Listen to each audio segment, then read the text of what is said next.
పొగాకు రైతుల ప్రయోజనాలను కాపాడడమే తమ ప్రభుత్వ ప్రాధాన్యతని సీఎం చంద్రబాబు నాయుడు వ్యాఖ్యానించారు. మార్కెట్లో పొగాకు రకం ఏదైనా కిలో 200 కంటే తగ్గడానికి వీల్లేదని స్పష్టం చేశారు. రైతులు టొబాకో బోర్డు ప్రతినిధులను వెంట పెట్టుకుని ఢిల్లీ వెళ్లి సంబంధిత మంత్రులు అధికారులను కలవాలని వ్యవసాయ శాఖ మంత్రి అచ్చెన్నాయుడును సీఎం చంద్రబాబు ఆదేశించారు. రాష్ట్ర సచివాలయంలో పొగాకు రైతులు ట్రేడర్లతో ముఖ్యమంత్రి సమావేశం నిర్వహించి పొగాకు ధరలపై సమీక్షించారు. ఇటు రైతులు అటు ట్రేడర్ల సమస్యలను తెలుసుకున్నారు. ప్రస్తుత పరిస్థితుల్లో పొగాకు రైతులను ఆదుకునేందుకు ట్రేడర్లు, కొనుగోళ్ల కంపెనీలు 100% మానవీయ కోణంలో రైతులకు సహకరించాలని సీఎం చంద్రబాబు స్పష్టం చేశారు.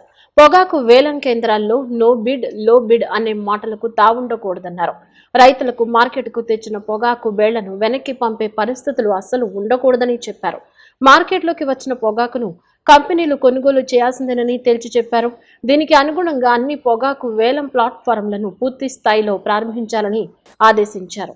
అలాగే పొగాకు కంపెనీలన్నీ తప్పనిసరిగా కొనుగోళ్లు చేపట్టాలని, ఏ ఒక్క కంపెనీ కూడా వెనక్కి వెళ్లడానికి వీల్లేదని స్పష్టం చేశారు. టొబాకో బోర్డు పరిధిలో కాకుండా అనధికారికంగా కొనుగోళ్లు జరిపిన వారిపై కఠిన చర్యలు తీసుకుంటామని, అవసరమైతే అరెస్టులు చేస్తామని ముఖ్యమంత్రి హెచ్చరించారు. తనకు రైతుల ప్రయోజనాలే ముఖ్యమని స్పష్టం చేసిన ముఖ్యమంత్రి ఈ ఏడాది పొగాకు ట్రేడర్లు, కంపెనీలు ప్రభుత్వానికి, రైతులకు సహకరించాలని కోరారు. రాబోయే ఏడాది నుంచి మార్కెట్ పరిస్థితులకు అనుగుణంగా ప్రణాళికలు సిద్ధం చేస్తామని, ప్రత్యామ్నాయ పంటలను ప్రోత్సహిస్తామని ముఖ్యమంత్రి చెప్పారు. అలాగే పొగాకు మార్కెట్ స్థిరీకరణ కోసం రాష్ట్ర ప్రభుత్వం అన్ని విధాలా ప్రయత్నిస్తుందన్నారు. ఈ మేరకు కేంద్ర ప్రభుత్వంతో సంప్రదింపులు జరుపుతామని చెప్పారు. రైతులు టొబాకో బోర్డు ప్రతినిధులను వెంట పెట్టుకుని ఢిల్లీ వెళ్లి సంబంధిత మంత్రులు, అధికారులను కలవాలని వ్యవసాయ శాఖ మంత్రి అచ్చెన్నాయుడును సీఎం చంద్రబాబు ఆదేశించారు. ఈ సమావేశంలో మంత్రులు అచ్చెన్నాయుడు, ఆనం రామనారాయణ రెడ్డి, గొట్టిపాటి రవికుమార్, డివిబి స్వామి, ఉమ్మడి ప్రకాశం జిల్లాకు చెందిన పలువురు ప్రజా ప్రతినిధులు, టొబాకో బోర్డు ప్రతినిధులు, ఉన్నతాధికారులు పాల్గొన్నారు. రాష్ట్రంలో గృహ నిర్మాణ రంగానికి 2 ఏళ్లలో కొత్త ఊపిరి వచ్చిందని గృహ నిర్మాణ, సమాచార, పౌర సంబంధాల శాఖ మంత్రి కొలుసు పార్థసారథి తెలిపారు. రాష్ట్ర వ్యాప్తంగా ఇప్పటికే 4,50,000 ఇళ్లను పూర్తి చేసి లబ్ధిదారులకు అందించగా మరో 4 లక్షల ఇళ్లు నిర్మాణ దశలో ఉన్నాయని చెప్పారు. పేదల సొంతింటి కలను సాకారం చేయడమే ప్రభుత్వ లక్ష్యమని పేర్కొన్నారు. PMAY 2.0 కింద రాష్ట్రానికి మరిన్ని ఇళ్ల మంజూరు కోసం కేంద్రంతో సమన్వయం కొనసాగుతోందని తెలిపారు. పట్టణ పేదలకు 3 లక్షల వరకు వడ్డీ లేని రుణ సౌకర్యం కల్పిస్తున్నామని వెల్లడించారు. గృహ నిర్మాణం అనేది తెలుగుదేశం ప్రభుత్వానికి, తెలుగుదేశం పార్టీ స్థాపించినప్పటి నుంచి కూడా అత్యధిక ప్రాధాన్యత కలిగిన అంశంగా ఎప్పుడు అధికారంలో ఉన్నా కూడా పరిగణించబడుతుందని చెప్పేసి మనం చేస్తా ఉన్నాను. పక్కా గృహాల నిర్మాణం అనేది మొట్టమొదటగా నందమూరి మా తెలుగుదేశం పార్టీ వ్యవస్థాపకులు, విశ్వవిఖ్యాత నట సార్వభౌముడు నందమూరి తారక రామారావు గారు ఉన్నప్పుడే దేశంలో ఎక్కడా లేని విధంగా పక్కా గృహాలు, స్లాబ్ వేయటం, అటువంటి గృహాల నిర్మాణానికి నాంది పలికారని చెప్పేసి మనం చేస్తాం. ఈరోజు కూడా ఈ ప్రభుత్వం అధికారం చేపట్టినప్పటి నుంచి కూడా ముఖ్యమంత్రి గారు మాకు చేస్తున్న సూచన ఏమిటంటే, ఈ 5 సంవత్సరాల కాలంలో అర్హత ఉన్న ప్రతి పేదవాడికి కూడా ఇల్లు గృహ నిర్మాణం చేసి ఇవ్వాలి అనే ఆదేశంతో ఈ గృహ నిర్మాణ శాఖ పనిచేస్తుందని చెప్పేసి మనం చేస్తామని నేను ఒకసారి చరిత్ర చూసినట్లయితే 2014, 2019లో కూడా ఈ పథకానికి, గృహ నిర్మాణ పథకానికి అత్యంత ప్రాధాన్యతనిచ్చి కేంద్ర ప్రభుత్వ సహకారం లేకుండానే, అంటే సహకారం ఇన్ ది సెన్స్ అప్పుడు ఈ PMAY ప్రోగ్రామ్ స్టార్ట్ కాకముందే ఏదైతే తెలుగుదేశం పార్టీ సిద్ధాంతం ఉన్నదో, ప్రతి పేదవాడికి ఇల్లు ఏర్పాటు చేయాలనే సిద్ధాంతం ఏదైతే ఉందో దానికి తగ్గట్టు NTR హౌసింగ్ అనే పథకాన్ని స్టార్ట్ చేయడం జరిగిందని చెప్పేసి మనం చేస్తాను. మరి 2014, 2019 మధ్యలో NTR రూరల్ హౌసింగ్ 10 లక్షలు శాంక్షన్ చేసి 5,63,179 గ్రౌండ్ చేసి 4,56,929 కంప్లీట్ చేశామని చెప్పేసి తెలియజేస్తాను. మొత్తం ఆ 5 సంవత్సరాల కాలంలో 2014, 2019 5 సంవత్సరాల కాలంలో 8,04,853 ఇళ్ళని పూర్తి చేయడం జరిగిందని చెప్పేసి మనం చేస్తాను. దీనికి NTR రూరల్ హౌసింగ్కి పూర్తిగా యూనిట్ కాస్ట్ 1,50,000 రూపాయలు, పిఎంఏవై అర్బన్ 2.5 లక్షలు, పిఎంఏవై గ్రామీణ్ 2 లక్షలు, హుదూద్ హౌసింగ్కి 4 లక్షల రూపాయలతో యూనిట్ కాస్ట్గా నిర్ణయం చేసి ఆ రోజు మరి గృహ నిర్మాణం చేయడం జరిగిందని చెప్పేసి మనం చేస్తాను. దాంట్లో government of India, government of AP share, అదేవిధంగా కన్వర్జెన్స్ ఇవన్నీ కూడా కలిపి ఆ యూనిట్ కాస్ట్లో ఇవ్వటం జరిగిందని చెప్పేసి మనం చేస్తాను. ఆంధ్రప్రదేశ్ను ఆర్థికంగా బలోపేతం చేసి పరిశ్రమలు, ఉపాధి, పెట్టుబడుల కేంద్రంగా తీర్చిదిద్దే లక్ష్యంతో కూటమి ప్రభుత్వం గనుల రంగంలో సమగ్ర సంస్కరణలను అమలు చేస్తోందని రాష్ట్ర ఎక్సైజ్, గనులు, భూగర్భ శాఖ మంత్రి కొల్లు రవీంద్ర తెలిపారు. గత ప్రభుత్వ హయాంలో వ్యవస్థాగత అవినీతి, అక్రమ మైనింగ్, ఇసుక దోపిడీ, కొందరి చేతిలో ఖనిజ సంపద కేంద్రీకరణ కారణంగా తీవ్రంగా దెబ్బతిన్న గనుల రంగాన్ని పునరుద్ధరించి రాష్ట్ర ఆదాయాన్ని పెంచడంతో పాటు పారదర్శకతను నెలకొల్పామని ఆయన పేర్కొన్నారు. రాష్ట్ర సహజ వనరులు కొద్దిమంది స్వార్థ ప్రయోజనాలకు కాకుండా ప్రజల సంక్షేమానికి ఉపయోగపడాలన్న దృఢ సంకల్పంతో ప్రభుత్వం పనిచేస్తోందన్నారు. గత 2 ఏళ్లలో గనులు మరియు భూగర్భ శాఖ పరంగా అమలు పరిచిన కార్యక్రమాలు సాధించిన ప్రగతిని వివరించారు. ఈ కూటమి ప్రభుత్వ 2 ఏళ్ల పాలనలో తీసుకున్నటువంటి సంస్కరణలు కానీ విజయాలు, ఎందుకంటే గత జగన్మోహన్ రెడ్డి ప్రభుత్వంలో 5 సంవత్సరాల వ్యవస్థలన్నీ కూడా విధ్వంసం చేశారు. అన్ని వ్యవస్థల్ని కూడా మరి దోపిడీకి ఉపయోగించుకున్నారు. అందుకని కూటమి ప్రభుత్వం ముఖ్యంగా మైనింగ్ దాన్ని లాస్ట్ 5 సంవత్సరాలు వాళ్ళ టైంలో అంతా అస్తవ్యస్తం చేశారు. ప్రభుత్వ ఆదాయాన్ని గండి కొట్టారు. ఉన్నటువంటి ఎవరైతే లీజ్ హోల్డర్స్ ఉన్నారో వాళ్ళని భయభ్రాంతులకు గురి చేశారు. గణనీయంగా రాష్ట్ర ఆదాయం పూర్తిగా పడిపోయింది. అందుకనే కూటమి ప్రభుత్వం అధికారంలోకి వచ్చిన వెంటనే మేము ఒక వైట్ పేపర్ కూడా రిలీజ్ చేశాం. 19-24 మధ్యలో దగ్గర 19,137 కోట్ల రూపాయల పైగా నష్టం జరిగింది అని చెప్పి ఆ రోజున ఒక శ్వేతపత్రాన్ని కూడా విడుదల చేశాం. ప్రధానంగా ఎందుకంటే 2014-19లో వృద్ధి రేటు 24% ఉంటే 2019-24లో 7% ఆ వృద్ధి రేటు పడిపోయింది. దానివల్ల దగ్గర 2,463 కోట్లు నష్టం జరిగింది.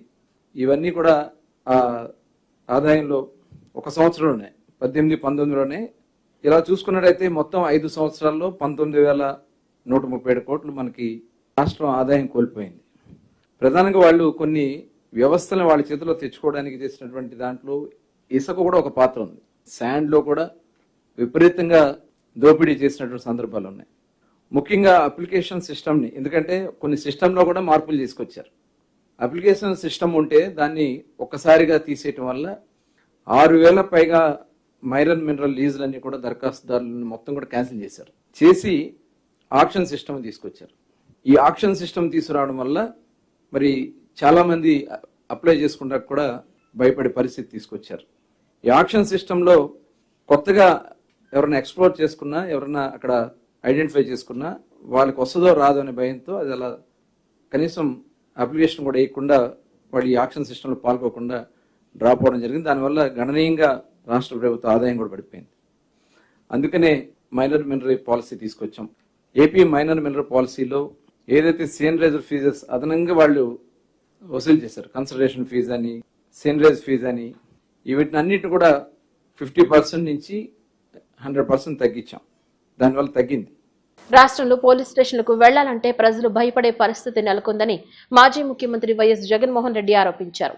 విజయవాడలో సంచలనం సృష్టించిన గాదే సాయి కృష్ణ కేసులో బాధిత కుటుంబానికి పార్టీ తరపున న్యాయపరంగా పూర్తి అండగా ఉంటామని హామీ ఇచ్చారు. కృష్ణలంకలోని సాయి కృష్ణ నివాసానికి వెళ్లిన వైఎస్ జగన్ ఆయన తల్లి సహా కుటుంబ సభ్యులను పరామర్శించి వివరాలు తెలుసుకున్నారు. అనంతరం మీడియాతో మాట్లాడుతూ సాయి కృష్ణ అదృశ్యమైనప్పటి నుంచి కుటుంబం న్యాయం కోసం తిరుగుతున్నా పోలీసులు స్పందించలేదని విమర్శించారు. సిఐని సస్పెండ్ చేయడం ద్వారా ఘటనపై పోలీసుల వైఫల్యం బయటపడిందన్నారు. ఒక వ్యక్తి ప్రాణాలు కోల్పోయిన ఘటనలో కేవలం సస్పెన్షన్తో సరిపెట్టడం కాదని సిఐతో పాటు ఏసీపీ, సిపి, డీజీపీ స్థాయి వరకు బాధ్యుల పాత్రపై విచారణ జరగాలని డిమాండ్ చేశారు. పోలీసులపై పోలీసులు విచారణ చేస్తే న్యాయం జరగదని, ఈ కేసులో పూర్తి నిజాలు వెలుగులోకి రావాలంటే సిబిఐ విచారణ అవసరమన్నారు. సాయి కృష్ణ తల్లి చేస్తున్న న్యాయ పోరాటానికి వైసీపీ సంపూర్ణ మద్దతు ఉంటుందని జగన్ స్పష్టం చేశారు. రాష్ట్రానికి హెడ్ క్వార్టర్స్ ఇక్కడ నుంచి కూతవేటు దూరంలోనే ముఖ్యమంత్రి గారి నివాసం. ఇక్కడే డీజీపీ కార్యాలయం, ఇక్కడ నుంచి కూతవేటు దూరంలోనే డీజీపీ కార్యాలయం, ఇక్కడే విజయవాడలోనే కమిషనరేట్, ఇక్కడే ఏసీబీ పరిధి, ఇదే పరిధిలోనే ఈ పోలీస్ స్టేషన్, ఇదే పోలీస్ స్టేషన్ పరిధిలోనే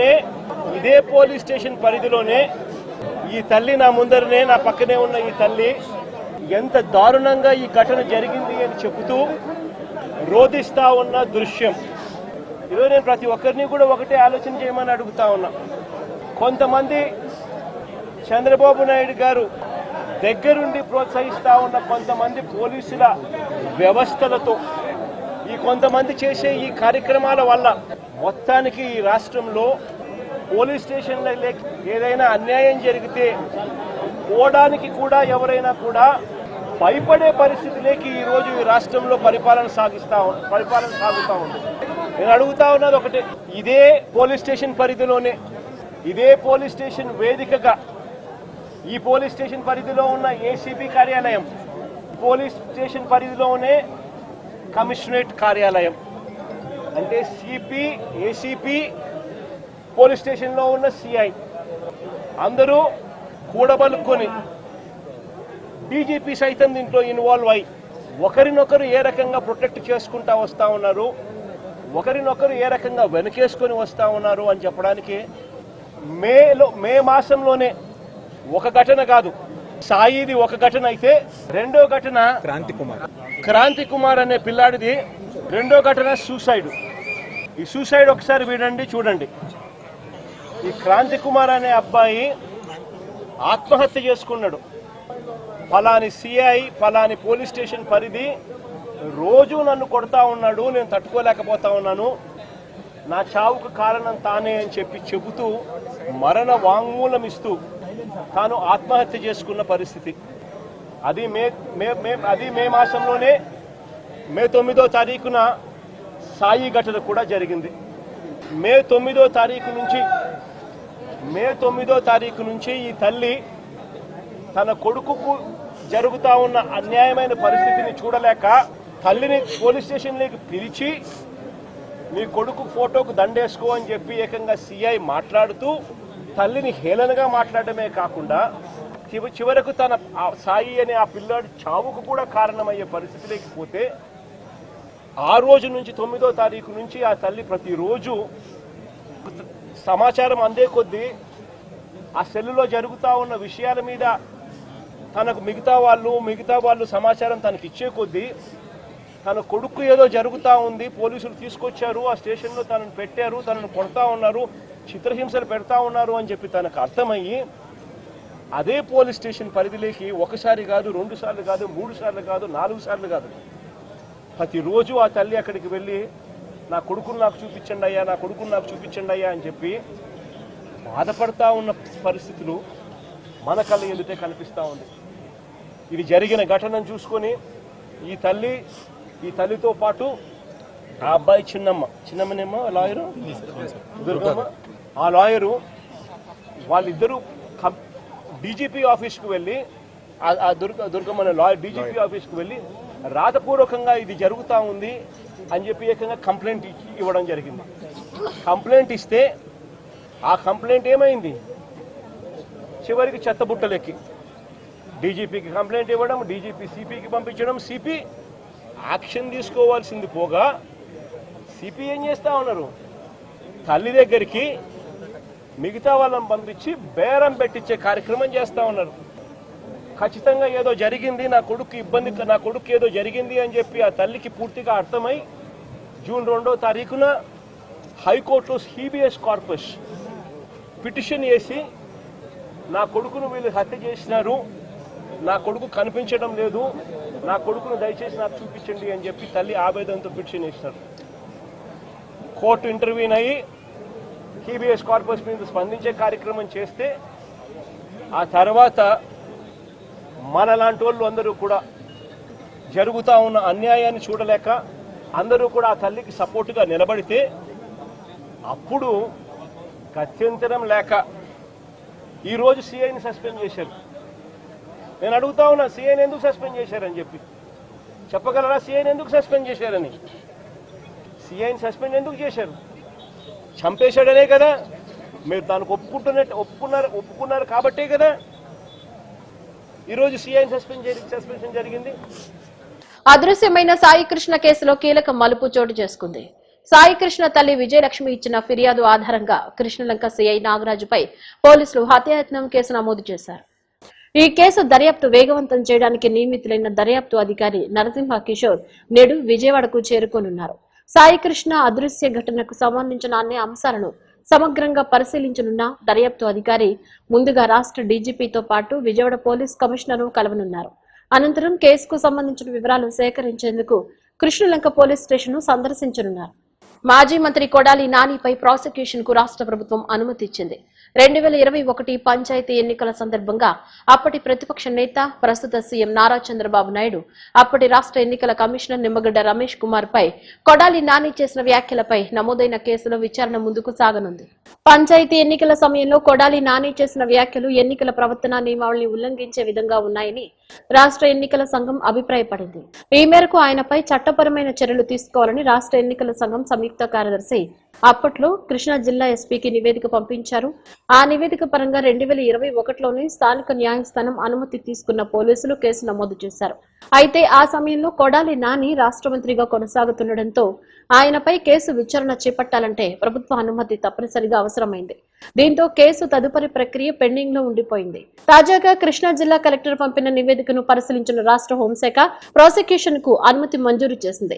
ఈ మేరకు హోంశాఖ ముఖ్య కార్యదర్శి కుమార్ విశ్వజిత్ ఉత్తర్వులు జారీ చేసినట్లు తెలుస్తోంది. గత 5 ఏళ్లు ఆక్వా రంగాన్ని దోచుకుని రైతులను మోసం చేసిన వైఎస్ జగన్ ఇప్పుడు తన వైఫల్యాలను కప్పిపుచ్చుకోవడానికి కుల రాజకీయాలు చేయడం సిగ్గుచేటని ప్రభుత్వ సలహాదారు ఎంఏ షరీఫ్ తీవ్రంగా ధ్వజమెత్తారు. ఆంధ్రప్రదేశ్కు ఉన్న 900 కిలోమీటర్ల సుదీర్ఘ తీర ప్రాంతం ఆక్వా రంగానికి ఒక వరం అని షరీఫ్ పేర్కొన్నారు. నాడు కోస్తా ప్రాంతాలను ఆక్వా హబ్ గా మార్చి రైతుల ఆదాయాన్ని పెంచేలా ప్రణాళికలు వేసింది ముఖ్యమంత్రి చంద్రబాబు నాయుడేనని గుర్తు చేశారు. అధికారం కోల్పోయిన జగన్ ఇప్పుడు ఆక్వా సీడ్ ఫీడ్ ప్రాసెసింగ్ యూనిట్లకు కూడా కులం రంగు పులుముతున్నారని విమర్శించారు. ఈరోజు ఆంధ్ర రాష్ట్రానికి ఒక పెద్ద వరంలాగా ఇచ్చాపురం నుండి తడ వరకు 900 కిలోమీటర్ల సముద్ర తీర ప్రాంతం ఉంది.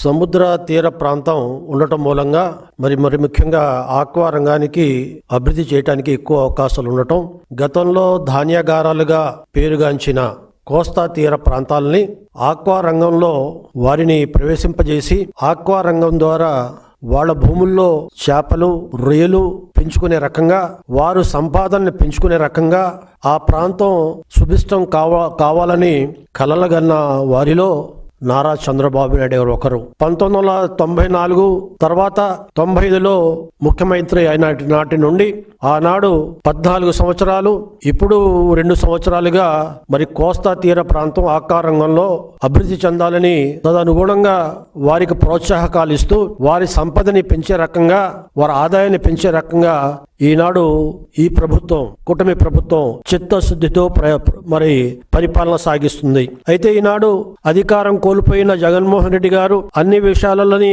రాజకీయం చేసి కుల రంగును పులిమి ఆ రకంగా తమ చేతకాని తనాన్ని తాను అధికారంలో అనుసరించిన తప్పుడు విధానాలని కప్పుపుచ్చుకొని ఈనాడు కూటమి ప్రభుత్వం మీద నీలాప నిందలు వేయటానికి చేస్తున్న ప్రయత్నాలు చూస్తుంటే ఈనాడు మరి సిగ్గనిపిస్తుంది.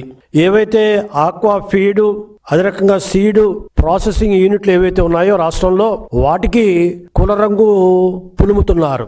ఆ కుల రంగు పులిమి ఆ రకంగా తెలుగుదేశం పార్టీ వారిని తెలుగుదేశం ప్రభుత్వాన్ని కూటమి ప్రభుత్వాన్ని కుల రంగు పులిమి ఆ రకంగా ఏవైతే ఈనాడు మరి రేట్లు పెరిగినాయో సీడ్ గాని ఫీడ్ గాని మేతలు గాని ఏవైతే మరి దాని ధరలు పెరిగినాయో కేవలం ఆ ధరలు పెరగడానికి కారణాలని మరి కప్పుపుచ్చి ఈ రోజు పశ్చిమాసియాలో యుద్ధం జరుగుతుంది. దాని మూలంగా అనేక ఇబ్బందులు వస్తున్నాయి. అటువంటి ఇబ్బందుల్ని అధిగమించడానికి ఈనాడు ప్రభుత్వం కృషి చేస్తుంటే మరి ఏవైతే ఈనాడు మరి ధరలు పెరుగుదలకు కారణమైన ముడి సరుకులు లభ్యత మూలంగా ధరల పెరుగుదల కారణమైన వాటిని మరి కేవలం తన కులానికి చెందిన ప్రాసెసింగ్ యూనిట్లని మేత తయారు చేసి యూనిట్లకి లాభం చేకూర్చడానికి ఈనాడు కుటుంబ ప్రభుత్వం ప్రయత్నం చేస్తుందని ఈనాడు మరి ఏదైతే జగన్మోహన్ రెడ్డి గారు చెప్పడం. బులెటిన్లో షార్ట్ బ్రేక్.